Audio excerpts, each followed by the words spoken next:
Hi LEGO fans! If you're watching this video on the day of release, you'll know that it's Saturday, May 19th. This day has great significance for the residents of the United Kingdom for two reasons. Firstly, Manchester United are playing Chelsea in the FA Cup final. For my American viewers, the FA Cup final is the British equivalent of the Super Bowl. But there's another reason to celebrate today. We have a royal wedding, and that means the pubs get to open till 1 AM. But I digress. Yes, Prince Henry of Wales, aka Prince Harry, is marrying his American fiancée Rachel Meghan Markle. And considering my top two countries for subscribers are the United States and the United Kingdom, I thought it would be fun to do something royal wedding themed. So I dug around in my box of LEGO stuff that I haven't built yet and found this little beauty. We're also going to be taking a look at some Brickhead MOCs of the happy couple, but today I'm going to be unboxing, speed building and reviewing set number 21029 Buckingham Palace from LEGO Architecture. The subject matter of this set is of course a micro scale build of Buckingham Palace, and this thing looks awesome. I really like the way LEGO have included the concourse out on the front of Buckingham Palace,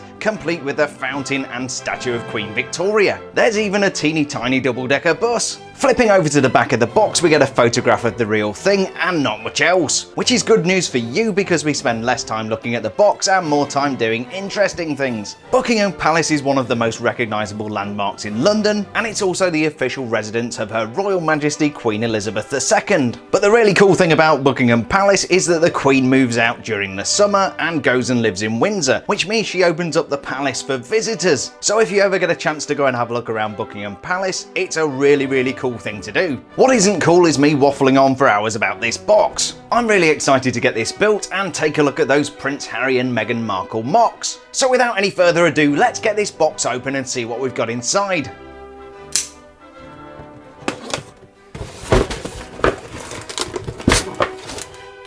Here's everything that came inside the box. We've got 5 bags of LEGO with no numbers. Yes, this one's definitely for the grown-ups. 3 8x16 grey base plates, a super premium 147 page instruction manual including lots of information about Buckingham Palace, and the usual LEGO Architecture product survey. I'm going to go ahead and put together Buckingham Palace, and today this is going to be a 90-second speed build.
And here's a completed build. Build time for Buckingham Palace was about 1 hour and 17 minutes, and you'll notice that we've been rejoined by our Prince Harry and Meghan Markle Brickhead MOCs. Those took a lot longer to put together because there was a lot of research involved, but hopefully you'll agree that the end product was worth the investment in time. Buckingham Palace was both an interesting and challenging build, and I really enjoyed doing the mosaic work in front of the palace. The front part of the building was much more fiddly to put together, but wait, I know you guys are here to see the MOCs, so let's take a look at those first. Yes, we're celebrating the royal wedding of Prince Henry of Wales, aka Harry, to American actress Rachel Meghan Markle. Now clearly I'm filming this in advance and I don't know what Meghan's dress is going to look like, I don't know how she's going to wear her hair, and I don't know if the ginger prince is going to shave off his beard. So we made an educated guess and my son and I came up with these two brickheads. Well, actually my son did most of the work, but I'm going to take the credit. This is Prince Harry, more formally known as Henry Charles Albert David. Harry is the youngest son of Prince Charles and the much beloved Diana, Princess of Wales. He was born on the 15th of September 1984, making him about 34 if my math is right. Harry is number 6 in the line of succession to the British throne, which is a really cool place to be. It's high enough up the pecking order to get all of the benefits of the royal family, but far enough back so he doesn't have to worry about being king one day, and he can kind of enjoy himself. And Harry definitely has a reputation as a bit of a party animal. As you'd expect, Harry had an exceptional education and spent 5 years at Eton College and further time at the Royal Military Academy in Sandhurst. Harry chose a military career and spent time serving in the British Army. He also spent more than 10 weeks serving in Helmand Province in Afghanistan. But he got pulled out of there because an Australian magazine revealed his presence and he just got too hot to handle. But he did return to Afghanistan for a 20-week deployment in 2012-13 with the Army Air Corps. So he's got a pretty good army career under his belt. By now you might have already seen the royal wedding, so you'll already know what Harry was wearing. But I'm taking a total guess here. I think he's going to follow the traditional line set by his brother William. William was dressed in full ceremonial military dress. My guess, as you'll see here, is that Harry is going to do the same and you will see him dressed in the full military regalia of the Blues and Royals regiment in which he served. Another option could be tropical dress whites with gold sash and medals, but I'm going to go with this dark navy uniform. But that's not dark navy, I hear you say. You've dressed him in black. And you'd be right. LEGO don't have a deep enough blue in their colour palette to make this look good, so we went with black rather than use a blue that was going to be too light. Starting at the bottom, our brickhead Harry is wearing dark blue pants and black boots. The actual Blues and Royals dress uniform has red piping, which looks really neat, but we can't really get to that level of detail with LEGO. So what we've done as a nod to the red piping is to give Harry a red belt. Harry's pants are definitely not going to fall down because we've given him an enormous gold belt buckle. Also on the front of the uniform you can see Harry's gold sash going across his chest, and he's wearing a pair of military medals. Those were not easy to achieve on a Brickheadz build, and if you can tell where we got that element from, please let us know in the comments down below. We'll be very impressed. Of course, one of the big questions that's going to be answered today is whether Harry shaves off the beard or not. We opted to keep the beard on because we love beardy Harry. But if Harry's going to disprove any of our theories, he's probably going to show up clean shaven. And that would be a real shame. The haircut mostly follows Brickhead design patterns, but we did take a few liberties to add a little bit more texture. In reality, of course, Harry isn't quite as orange as this, but we had to work with what we had in our LEGO collection. The Blues and Royals dress uniform features some enormous gold epaulets, and we recreated those using metallic gold grate elements. The side profile also exposes some more texture in the hair. Given the military theme of Harry's uniform, we felt that he would probably wear a ceremonial sword.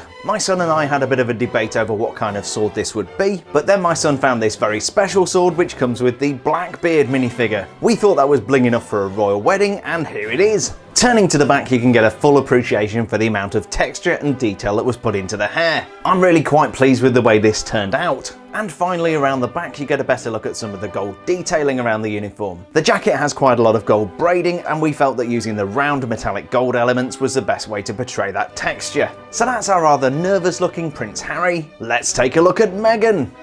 Now, if you thought predicting what Prince Harry might wear to the wedding was difficult, designing a wedding dress for Meghan Markle was even more difficult. So we took the easy option and put her in a generic white wedding dress. If we get this wrong and Meghan doesn't walk down the aisle in white, I'll eat my classic police officer minifigure. Brickhead faces don't really allow for a lot of expression, and as Meghan doesn't have a beard that we know about, we had to go for the generic Brickhead's face with those soulless eyes. We then kept it really plain with the wedding dress, and we added a little bit of colour with a bouquet of flowers. My prediction is that Meghan will wear her hair tied up for the wedding, but we felt this look might be more recognisable, and we put Meghan's hair back in a ponytail with a white scrunchie. We're not sure if the wedding dress will be big and flouncy, or a more tailored fashionable option. So we went part way between the two and flared the dress out at the sides and at the back. The left-hand side mirrors the right, with the exception of the bouquet of flowers and the hand laying at a more relaxed angle. Decoration on wedding dresses tends to be quite subtle and doesn't really create any colour contrast. So we kept Meghan's wedding dress really simple, Meghan wasn't the easiest person to make a Brickheadz caricature of. On her own, she's not very distinctive, but if you put the two characters together and you've not been sleeping under a rock for the last 6 weeks, you'll instantly know this is the happy couple. Hopefully we got some of these details right, and we'd love to know what you think of Harry and Meghan down in the comments below. Now before I forget, we need to finish up that review of Buckingham Palace. As with all LEGO architecture builds, this is primarily designed to be displayed. For a relatively small build, the 780 piece part count was quite high, but there were a lot of teeny tiny intricate details in this build. Buckingham Palace has a history that goes back many hundreds of years. Edward the Confessor owned the village that stood there even before the Norman conquest, and Henry VIII reclaimed the land for the crown in 1531. The name Buckingham Palace can be traced back to a guy called John Sheffield. He became the Duke of Buckingham in 1703 and built Buckingham House as a place to stay during his visits to London. But it was architect John Nash who transformed it into a palace in 1820. He did a great job of transforming Buckingham House into Buckingham Palace, but went over budget and ended up getting himself fired. The palace itself is huge. It's got over 775 rooms, including 19 staterooms, 240 bedrooms, 92 offices, and 78 bathrooms. All of those rooms take a lot of lighting, and it's said that Buckingham Palace has over 40,000 light bulbs. It may surprise you to know, but Buckingham Palace isn't actually owned by the royal family, it's owned by the British state, and that means a lot of the cost of maintaining Buckingham Palace is coming back to the taxpayer. In fact, a 10-year refurbishment project at Buckingham Palace is already underway and is set to cost UK taxpayers about $500 million. One of my favourite parts about this LEGO architecture model is the concourse at the front of Buckingham Palace. This is where crowds gather to watch the changing of the guards and to hopefully get a glimpse of Her Majesty herself, although that doesn't happen very often. Details recreated in LEGO form include the large fountain at the front, which is topped by a large golden statue of Queen Victoria. We also have some of the greenery that surrounds Buckingham Palace. It is actually a surprisingly green part of London. And my absolute favourite part has to be this teeny tiny red double-decker bus, such a symbolic part of London. We also have this very cool miniature black London taxi cab. As you'd expect, Buckingham Palace is off limit to the general public, except if you get invited to go along, or if you're a paying guest during the summer season. A large wrought iron fence and gates surround the palace to keep riffraff out. Beyond the gates you can see the front of the palace, but this is only part of the actual building. In reality, behind that frontage, Buckingham Palace extends way back. There's a large open courtyard in the middle, and very significant gardens to the rear where the Queen likes to hold garden parties. Again, not shown in this model, we also have the royal stables, which are very impressive to go and visit. And speaking of visiting, it looks like the Queen's at home. It's easy to know when the Queen is in residence at Buckingham Palace because the Royal Standard will be flying. You'll see the Royal Standard come down in the summer when the Queen goes to Windsor, and in the winter when she goes to Sandringham. Keeping the palace light is not just a case of changing those 40,000 light bulbs, there's also 760 windows that have to be cleaned. Those get cleaned every 6 weeks. In terms of the LEGO build, that means a lot of windows to recreate. That was done by sandwiching multiple layers of plates and studs and 1x2 transparent pieces. The very familiar frontage we see on the palace today was commissioned by King George V and was redesigned by Sir Aston Webb a little after 1913. Its distinctive colour comes from extensive use of Portland stone, and the redesign added one of the public's most favourite parts about Buckingham Palace, the large balcony at the front. As Prince Harry and Meghan are getting married in Windsor, we're not actually going to see the royal family on the balcony this time.